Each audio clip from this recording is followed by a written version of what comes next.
She had Max and Benny. She had Willie and Harvey, and she had Sammy and Saul. Strangely enough, they're all gone too. And it might be apropos now for Ida to tell some stories about her family, which I wouldn't know about. I might know some rare ones, like I know Willie lost an eye, and for a while he was going around with a glass eye. And Harvey and Willie were very close.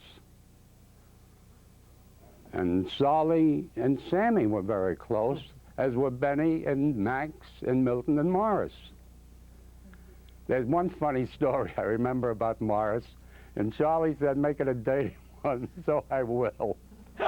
This is a story that I heard. One night, Morris flatulated in bed. And Morris's wife, I forgot her name for the moment, Bertie, Morris's wife Bertie, looked at him in amazement, got up and took a shower. That's about the only story worthwhile telling that I remember about Ida's four brothers. Okay, I'll finish? Yeah, go ahead. Now you can talk. Go back and forth. Speaking of Europe, my father and his father were brothers, and their grandfathers were their fathers were friends, the grandfathers. And so when one grandfather had a son, my grandfather had a daughter who became my mother. They arranged the match immediately. They just, when they grow up, become of age, they have to marry. When my mother became the age of marrying, she said, I don't want to marry Shia. I want to marry his younger brother. You can't. In the Jewish religion, the younger one cannot marry before the older one, and he's not old enough, and you're not going to marry him. She said, well, I am going to marry him. Well, my mother married the younger brother of Shia. Fiddler on the Roof. Tradition? You didn't know that, did you? No, incredible. Yes, I knew that. Well, you had told me that story before. Well, so now my father comes to this country. Oh, my father is married my mother, and they had a child. Did we get his name, your father's name? Yes. Yessel? Yessel. Right. They had a child. What year was that? What year was that? Roughly. Oh, my God. Well, we know they came in what? Riesel and the child came Must have in. been 18. Turn of the century, but. Well, Must have been my birthday is 1899, so say they came 1895, we'll say. Now, my father left his wife and baby in Europe while he was coming to America. So they came to his mother. She came to his mother and said, we have to live here. I have no place to go. So she said, you can't live here. She goes, what do you mean I can't live here? What did I do with the baby? You drown the baby and find yourself a room. So when she came to this country, my mother didn't even go to see her. And she took my brother, who by that time was a young, handsome man, and she says, this is what I was supposed to drown. And for this, I will never forgive you. Wow. That's the story of the... Boy, what a story. Yeah. Another interesting thing about the comparable brothers, they're all in the jewelry business. There was M. Epstein and brother, which was Ida's brothers, and there was Milton M. Epstein and somebody else. I forgot the guy's name, who were partners, and the brothers were in that business. Harvey. No, not Harvey, a stranger. And they had Epstein, Locketts, and Rothenberg. Then it was Epstein and Locketts. But they're all in the same business, and they all helped each other in business. They all failed. My family failed. They're not in business anymore. Because they're dead. They're not in business anymore. All right, well, That's failure, isn't it? okay. So they didn't fail. My family was rich. Tell us about that. And where can we get some of it? Well, the war broke out, thank God, and you could have sold... The war broke out, thank God. Which war? First war? You could have sold manure and The Second money. World War. So there was a lot of, you know, schlemazel things. And they made a lot of money on it. So they were not poor. I didn't think so. Was that the first war or the second war? The Second World Second. War. Come on, Charlie. Who knows? I mean, Let's hear. I mean, we're not young, but we're not that old. I know about 10 years ago when I was with Ida in California, she was able to fill me in on all sorts of branches of the family that I knew not of. Can you maybe fill us in as to where people are today? And Why didn't you do And it then? I don't remember. you don't now remember what I anything? told You don't remember where your mishpacha is? And Well, I told you that my mother was supposed. Did I tell you, or I told you before? My mother was supposed to marry Shia, yeah. and then she married his younger brother. Now they had 11 children. Mm-hmm. My family had 5, but we had a friend in each one of those. And then, I don't know, the powers that be who decide who should stay here and who should go above can take 10 members of one household. He had 10 brothers and sisters, Mm-hmm. and they left us Murray. I remember. Which was not a bad choice. At least from your perspective. That's right. That's right, Robbie. When Murray and his wife did the most gorgeous ballroom dancing I ever saw.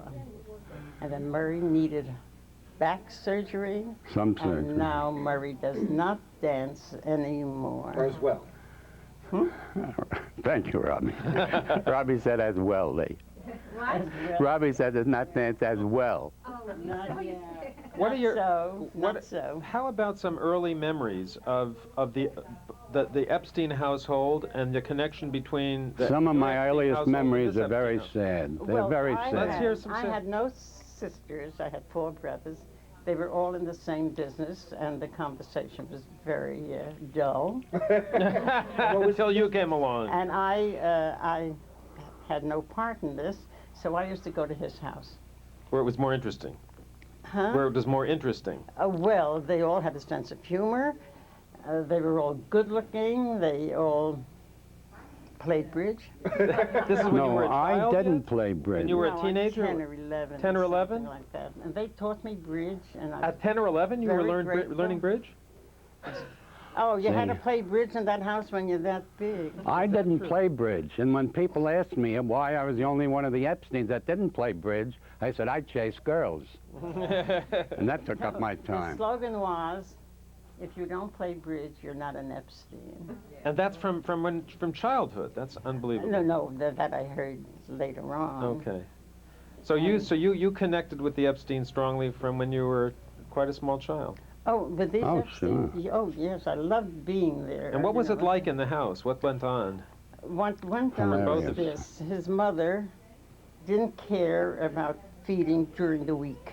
You came from work, if there was something to eat, you ate. If not, the mother said, there's a can of salmon in the refrigerator. Take it. But on Friday, everybody had to eat together. And that was wonderful. They told stories, and I think it was he who said, I'd like to borrow $5 till payday. And they said, what do you need it for? I borrowed it and I want to give it back. One of the other brothers said, what kind of a precedent are you setting around here? Giving money back? I don't remember it, but I imagine that's what it is. Remember borrowing $5 from somebody? I remember. I never borrowed money from anybody. You got this one wrong. No, I haven't. I'm the only one that paid his bills on the button. No. And my sister Lee and I were the only ones who worked steadily throughout the years. There's a black sheep in every family. My sister Lee, Charlie's mother, was a fabulous woman. Fabulous. I wish I had the time to tell you. You do? In the Depression days, when I was making $4 a week or $12 a week, Lee was making $125 a week. And she was supporting the entire family and paying the rent of a pretty big 7-room apartment that we had in the Lewis Morris apartments in the Bronx. Loose morals. I also worked. I always had a job, What too. did Lee do that she was making $125 a week? She was I an was making executive $125 secretary. a Of week. Tilton and Keeler's, which was a huge textile firm. Yeah. Spell it yourself. I was making $125 a week working at the American Civil Liberties Union. Really? They I was paid the- that kind of money then, they don't now. I didn't know about that. I was the fundraiser. I was Roger Baldwin's secretary, and I had. But That's when Mom jobs. was making her similar income? You were both kind of In the high salary Lee range. and I were friends. And you were friends at that time. I see. So you were the two fast ladies in New York. Oh, yes, we certainly were. But, you know, I don't want you to think that everything was beer and Skittles in the Epstein family. Let's hear some early memories, right? I had a brother, Louis, labeler. Poor Louis. He used to canoe on the Hudson River. That's how the story goes. All I remember is the Shiva period, so I'm skipping a little. And he went canoeing on the Hudson River once with a friend of his. And the canoe tipped, and he saved his friend, but he drowned. And it was several days before they found his body, which came back bloated. 3 days. 3 days. And I remember the Shiva period. So no one should know what that is. How old was he? He was about 18, 17 or 18. Good looking. And at kid. that age, well, Irving says he was the smartest one of them all, He always said that. right? Louis was, At that age, he had his own business. He had a skirt store, A what? a skirt store. Oh. And my mother carried his picture around from apartment to apartment for many, many years. Something. Didn't get over it. No. Oh, she did. You have to. Time heals Well, everything, they were you know. waiting 3 days it took for the body to... But it was a horrible experience. And then my brother Benny died at the age of 42, which wasn't any sins to take either. So as I say, not everything was happy. It took 3 days for the body to surface. What do you do for the 3 days that you're sitting and waiting for the news? You clog. I come in, and I said, what am I going to say to them? And as I walk in, Lee says, here comes our fourth. what else could you do? Gewalt, except I was upgrade. about So that- 3 years old then. About 3. About 3. It's a long time. Yeah, if I had the family history. How long what? How old would he have been? 40 years. He was, just a minute, he came after Milton.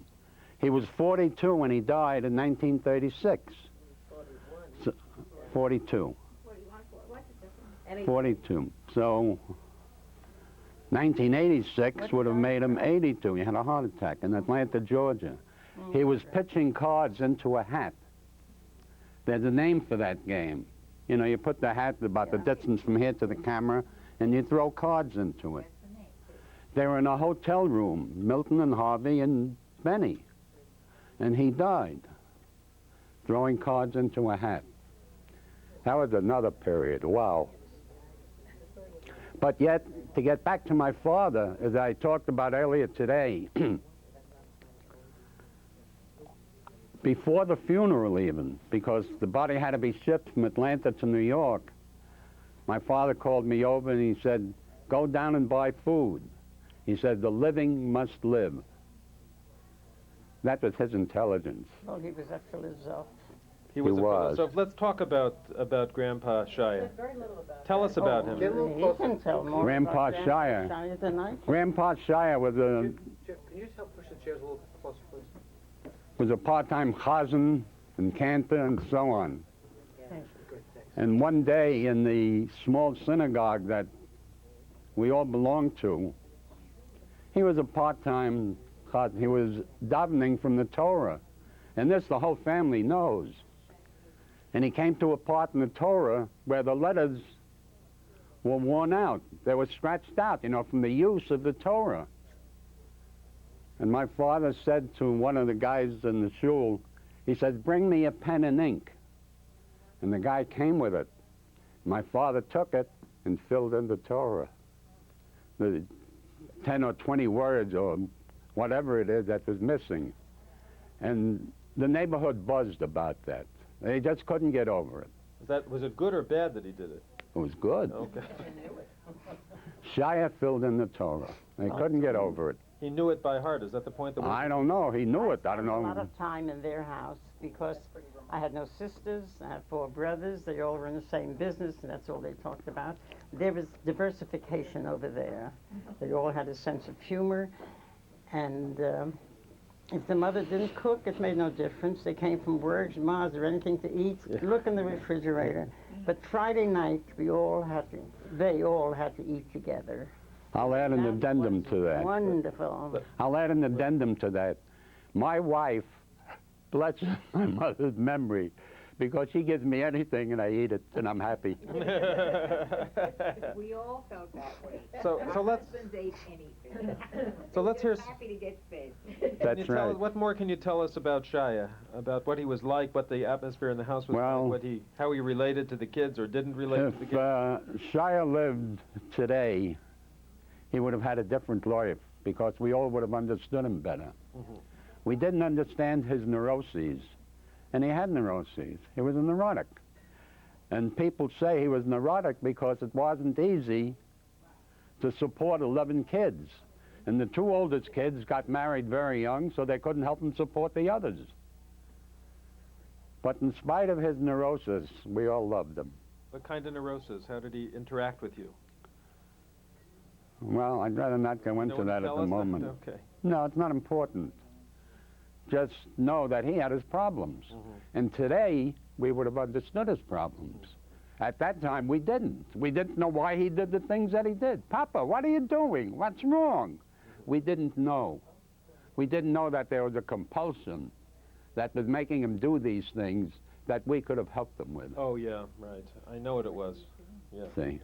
Well, our families started in Europe. Go ahead. Our family started in Europe.